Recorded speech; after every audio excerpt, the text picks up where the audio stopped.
नमस्कार, भारत लाइव देख रहे हैं आप। लगातार बिहार की राजनीति में कुछ ऐसी बातें सामने देखने को आ रही हैं जिसको देख करके हम तो चौंक ही रहे हैं, साथ साथ पुराने साथी और दो जो विरोधी हैं वो भी चौंक रहे हैं। अचानक से नीतीश कुमार ने एक ऐसा ही एक्ट किया है जिसको लेकर के उनके तत्काल जो नए नए उनके प्रबल विरोधी बने हैं चिराग पासवान, वो भी चौंक जाएंगे। आपको बता दें कि चिराग पासवान जमुई से सांसद हैं और पहली बार नहीं दूसरी बार सांसद हैं। इसको लेकर के विधानसभा चुनाव से पहले बहुत सारी बातें हुई थी। जमुई से सांसद चिराग पासवान कैसे जीते, इस पर जदयू ने बड़ी बात कही थी। जदयू का कहना था कि अगर हम नहीं होते तो आप कैसे जीत पाते, वगैरह वगैरह बहुत सारी बातें हुई थी।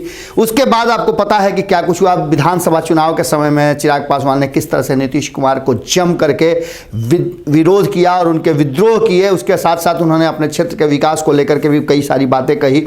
उनका कहना सीधा था कि नीतीश कुमार का जो ये 7 निश्चय योजना है ये सफ़ेद हाथी है, वगैरह वगैरह बहुत सारी बातें करते हुए उन्होंने कई तरह के आरोप प्रत्यारोप भी मढ़े और नीतीश कुमार के शासन को सुशासन नहीं कुशासन बताया। इसके साथ ही बताया है कि नीतीश कुमार अगर एक बार फिर से आ गए तो बहुत सारी समस्याएं हो जाएंगी, बिहार बहुत साल पीछे चला जाएगा। इन सब बातों को सुनते हुए भी विधानसभा चुनाव हुए और विधानसभा चुनाव के बाद जो सबसे बड़ी और मजबूत पार्टी हुई एनडीए की भारतीय जनता पार्टी, उसने चिराग पासवान की बातों को नहीं माना और नीतीश कुमार को ही मुख्यमंत्री बनाया क्योंकि उसके सिवाय दूसरा कोई चारा नहीं था। अब नीतीश कुमार एक्ट में आ गए हैं। आपको पता है कि नीतीश कुमार की पार्टी में सेकंड लाइन के नेताओं की बहुत बड़ी कमी हो गई है। नेता तो हैं, ऐसा कुछ नहीं है कि नेता नहीं है, पर वो नेता मुखर होकर के अपने विरोधियों को जवाब दें ऐसा नहीं प्रतीत होता है। अगर देखा जाए तो जदयू के लोग सिर्फ लालू प्रसाद और आरजेडी पर हमला करने का ही गुण अब तक सीख पाए हैं।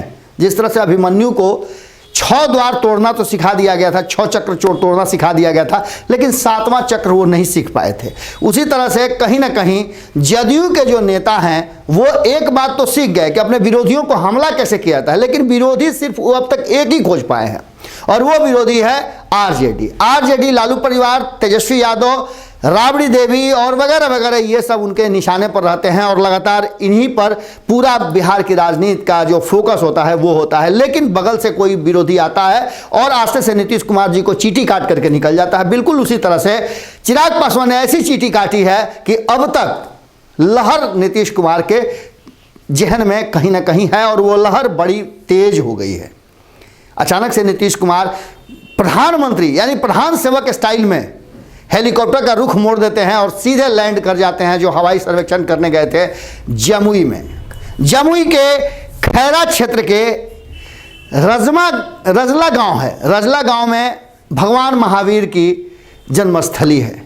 वहीं वो पहुंच जाते हैं और पहुंच करके वहां मंदिर का मुआयना करते हैं। अचानक से वहां के लोगों से मिलने लगते हैं और ये एक बड़ा उदाहरण है कि आखिर उसी क्षेत्र में क्यों। पहले मुंगेर की तरफ उनका ज़्यादा फोकस हो गया था, तो 2019 के चुनाव में मुंगेर लोजपा के हाथ से निकल गया था। इस बार उनका फोकस जो है वो कहीं ना कहीं जमुई की तरफ हो गया है और ऐसी स्थिति में क्या इस बार उनका फोकस जमुई की तरफ है, जमुई के विकास पर लग गए हैं। अब इन सब बातों का क्या मतलब है ये तो वक्त के साथ पता चलेगा, लेकिन भगवान महावीर के नाम पर नीतीश कुमार का अचानक से हेलीकॉप्टर उतार देना और मंदिर परिसर में बने हेलीपैड पर हेलीकॉप्टर के उतरते नीतीश कुमार का वहाँ जैन धर्मावलंबियों से मिलना, उनसे बातें करना, उनको मंदिर के लिए बड़ी, आपको याद होगा कि ये मंदिर वही मंदिर है जिस मंदिर की मूर्ति चोरी हो गई थी, बाद में मिली और मिलने के बाद जैन धर्मावलंबियों ने इस मंदिर का भव्य निर्माण किया। अचानक से कोई भी बात राजनीति में नहीं होती है। राजनीति में हर बात का कोई ना कोई मतलब और उसके हेतु जरूर होते हैं। प्रधानमंत्री का पाकिस्तान चला जाना, नवाज शरीफ की मां को शॉल देना, प्रणाम करना, ये सब कुछ अचानक हुआ था। कोई पहले से तय कार्यक्रम नहीं था और इसकी खूब चर्चा हुई थी और उसके बाद क्या कुछ हुआ आपको सब पता है। अब नीतीश कुमार ने उसी तरह का एक्ट किया है। अचानक से वो अपने प्रबल विरोधी जो अभी वर्तमान में है चिराग पासवान, जिनको लेकर के भाजपा और जदयू में भी तानातानी चल रही है, उसको लेकर के अचानक से जमुई में उतर जाना और जमुई में उतर करके अचानक वहाँ पर अपने आप को दिखाना, और ये पहली बार नहीं हुआ था, इससे पहले भी 2 बार जा चुके हैं, लेकिन इतनी चर्चा और इसको इतना प्रचारित करने के पीछे जरूर कोई ना कोई राज जरूर होगा। अब कहीं ना कहीं चिराग पासवान के लिए सचेत होने का समय आ गया है। अचानक से नीतीश कुमार खुद अपने विरोधियों पर अटैक करने का एक नया सूत्र और तरीका खोजे हैं, जो उनके पार्टी मेंस नहीं बल्कि खुद नीतीश कुमार ही अब सामने से अपने विरोधियों का अटैक करेंगे। धीरे से वो अब शिफ्ट हो रहे हैं इधर से उधर।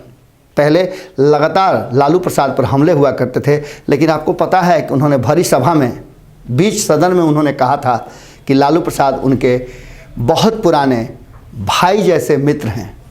अब इसका अंदाजा आप लगा सकते हैं। चलिए, बिहार की राजनीति में एक नया अध्याय जुड़ा है, जिसमें नीतीश कुमार ने धप्पा मारा है चिराग पासवान के संसदीय क्षेत्र पर। इसके क्या परिणाम होते हैं और आगे इसका क्या लबोलुआब निकलता है, देखना बाकी है। जुड़े रहे भारत लाइव के साथ। खबरों का सिलसिला तो यहाँ लगातार जारी रहता है, कभी नहीं थमता। आपका ध्यान भारत लाइव पे होना चाहिए, हमारा ध्यान तो खबरों पे है ही। नमस्कार। अगर ये वीडियो पसंद आई और वह बिहार के राजनीति और बिहारियत से सरोकार रखेनी तो सब्सक्राइब बटन दबा के चैनल के सब्सक्राइब कर ली। ओजे एगो घंटी बा, ओकरा बटन दबा देला से कुल सटीक और मारक खबर रुआ मुफ्त में मिल जाई। अगर रुआ पत्रकारिता के हमनी के नया प्रयोग में सहयोग कर चाहतानी तो ज्वाइन बटन दबा दी। पेटीएम नंबर नोट कर ली 9386816700। धन्यवाद।